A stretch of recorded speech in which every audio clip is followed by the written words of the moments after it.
నాకు చాగంటి కోటేశ్వరరావు గారి మాటలు ఒక తల్లి ప్రేమలాగా ఆహ్, చాలా బావుంటది. ఆయన మాటలు ఆహ్, నిజంగా తల్లి ప్రేమలా ఉండి, ఆ భగవంతుడి వైపు తీసుకెళ్తూ లాలనగా, పాలనగా, ప్రేమగా ఆయన చెప్పే విధానం భయభక్తులతోనూ ఉంటుంది, ప్రేమతో చెప్పినట్టు ఉంటుంది.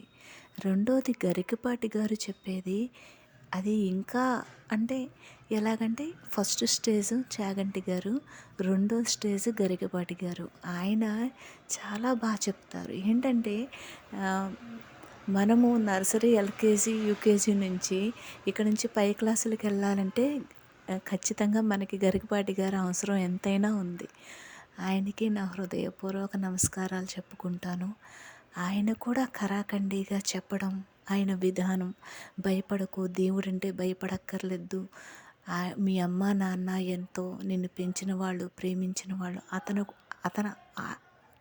వీళ్ళకు మించి అతను నిన్ను పుట్టించాడు కాబట్టి ఆయన్ని చూసి భయపడకు. నీతో ఎప్పుడూ ఉంటారు. నువ్వు ధైర్యంగా ముందుకెళ్ళు. ఆచారం, మడి, మైలు కాదు, నామస్మరణ ఇదేమీ కాదు అని చాలా నేనేమన్నా చెప్పడంలో అక్షర దోషం ఏమైనా ఉందేమో మరి క్షమించగలరు. ఆయన చాలా బాగా చెప్తారు. నాకు ఇద్దరు చెప్పేది చాలా ఇష్టం.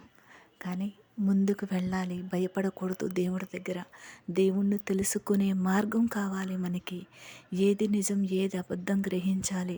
ఇలా చెయ్యకపోతే ఏమైపోతాం, అలా చేయకపోతే ఏమైపోతాం, మనం ఎందుకు పనికిరామా, దేనికి పనికిరామా, ఇంతేనా మా బ్రతుకులు.